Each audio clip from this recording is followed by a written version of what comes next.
Hi guys. अभी जो हम लोग का सीरीज चल रहा है वह है लुसेंट का बुक। लुसेंट का जो सामान्य ज्ञान बुक आता है उसी का भी हम लोग का सीरीज चल रहा है। तो आज की इस वीडियो में हम लोग देखने वाले हैं पुष्यभूति वंश या फिर वर्धन वंश के बारे में। तो चलिए वीडियो को शुरू करते हैं। तो कहता है, गुप्त वंश के पतन के बाद जिन नए राजवंशों का उद्भव हुआ उनमें से मैत्रेय, मौखरी, पुष्यभूति, परवर्ती, गुप्त और भौड़ प्रमुख हैं। और इस राजवंशों में पुष्यभूति वंश के शासकों ने सबसे विशाल साम्राज्य स्थापित किया था। पुष्यभूति वंश, ठीक है, पुष्यभूति वंश का संस्थापक पुष्यभूति था। ठीक है, पुष्यभूति वंश का संस्थापक कौन था? पुष्यभूति था। और इसकी राजधानी थानेश्वर यानी हरियाणा प्रांत के कुरुक्षेत्र जिले में स्थित वर्तमान थानेश्वर स्थान है। ठीक है, जो उसकी राजधानी कहाँ पर थी? थानेश्वर थी। कहता है, प्रभाकर वर्धन इस वंश की स्वतंत्रता का जन्मदाता है। ठीक है, स्वतंत्रता, इस वंश की स्वतंत्रता की जन्मदाता है तथा प्रथम प्रभावशाली शासक था। और इसने परम भट्टाकर टारक, ठीक है, परम भट्टाकर और महाराजाधिराज जैसी सम्मानजनक उपाधि धारण की थी।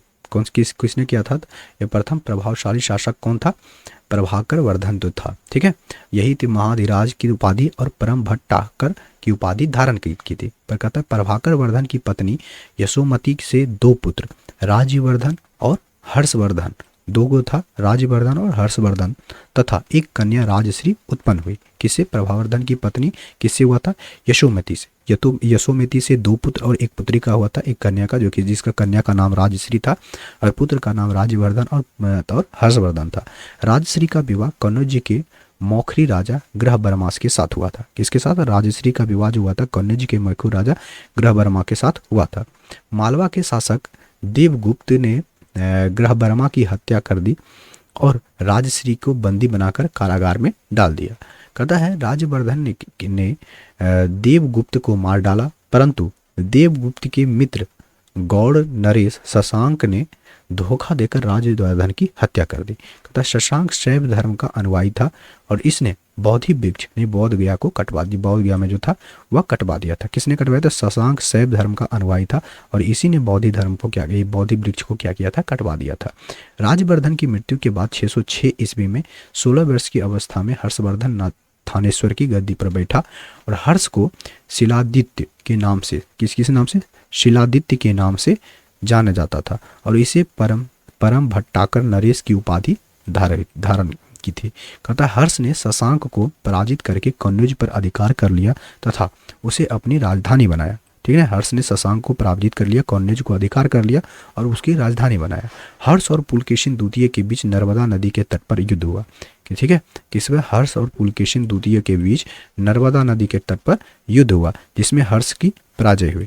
कहता, चीनी यात्री हुनसोंग हर्षवर्धन के शासनकाल में भारत आया था।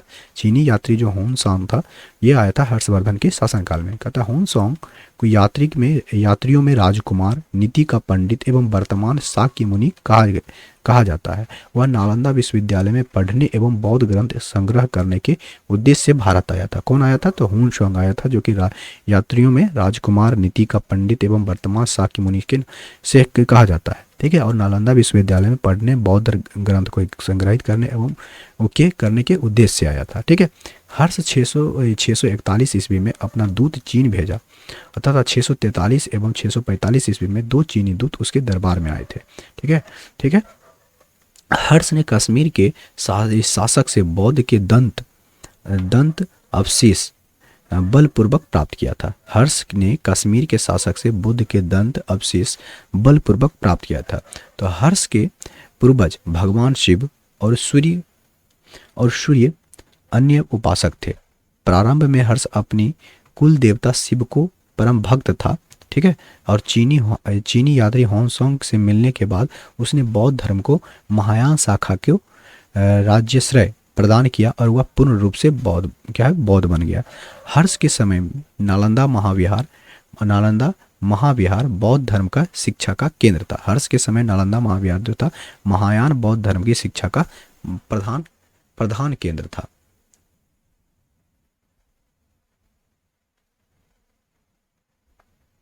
प्रधान केंद्र था। और आगे बढ़ते हैं, कहता है हर्ष के समय प्रयाग में प्रति 5वें वर्ष एक समारोह आयोजित किया जाता था जिसे महामोक्ष परिषद कहा जाता था। हुनसोंग स्वयं छठे समारोह में सम्मिलित हुआ। वान भट्ट हर्ष के दरबारी कवि थे। उन्होंने हर्ष चरित्र की कादम्बरी की रचना की। वान भट्ट के गुरु भरचूर थे। क्या कौन थे? भरचूर थे। कहता है प्रिय दार्शिका रत्नावली एवं नागानंद नामक 3 संस्कृत नाटक ग्रंथों की रचना हर्ष ने की थी। कहा जाता है कि धावक नामक कवि ने हर्ष से पुरस्कार लेकर अपने नाम से 3 नाटक लिखा। ठीक है, कहता हर्ष को भारत का अंतिम हिंदू सम्राट कहा गया है, लेकिन वह ना तो कट्टर हिंदू था और ना ही वह सारे देश का शासक है। हर्ष के अधीनस्थ शासक महाराज अथवा महासामंत कहे जाते थे। हर्ष के अधीनस्थ शासक महाराज अथवा महासामंत कहे जाते थे। कहता है हर्ष के मंत्री परिषद के मंत्री को सचिव या अमात्य कहा जाता था। हर्ष के मंत्री परिषद को क्या कहा जाता था?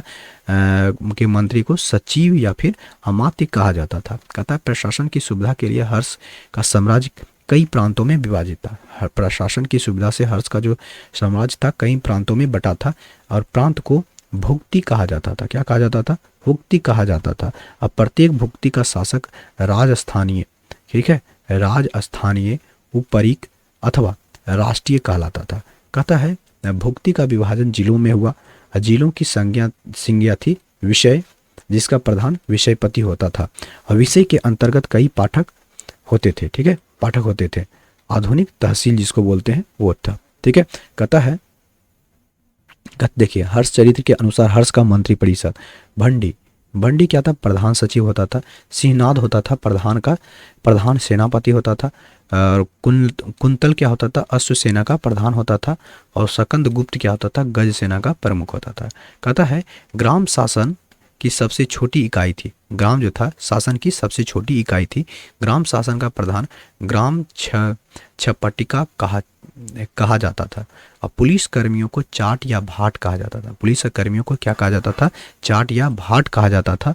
और दंडपाशिक तथा दंडिक पुलिस विभाग का अधिकारी होते थे। और कहता है अश्व सेना के अधिकारियों को बृहदेश्वर, पैदल सेना के अधिकारियों को बलाधिकृत या फिर महाबलीधिकृत कहा जाता था। हर्ष चरित्र में सिंचाई के साधन के रूप में तुलायंत्र यानी जल पंप का उपयोग होता था। हर्ष चरित्र के सिंचाई के संबंध में तुलायंत्र का उल्लेख मिलता है। ठीक है, हर्ष के समय मथुरा सूती वस्त्रों के लिए निर्माण के लिए प्रसिद्ध था। हर्ष के समय में जो मथुरा था सूती वस्त्रों के निर्माण के लिए प्रसिद्ध था। कहता हर्ष चरित्र से प्रांतीय शासक के लिए लोकपाल शब्द आया है।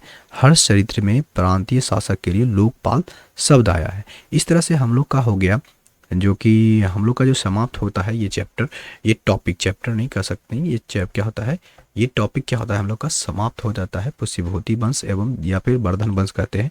तो इसी तरह से हम लोग का ये वीडियो समाप्त होता है। आपको ये वीडियो कैसा लगा कमेंट बॉक्स में बताइए। वीडियो अच्छा लगा तो लाइक कीजिए, शेयर कीजिए। मिलते हैं नेक्स्ट वीडियो में, तब तक के लिए टेक केयर, बाय बाय।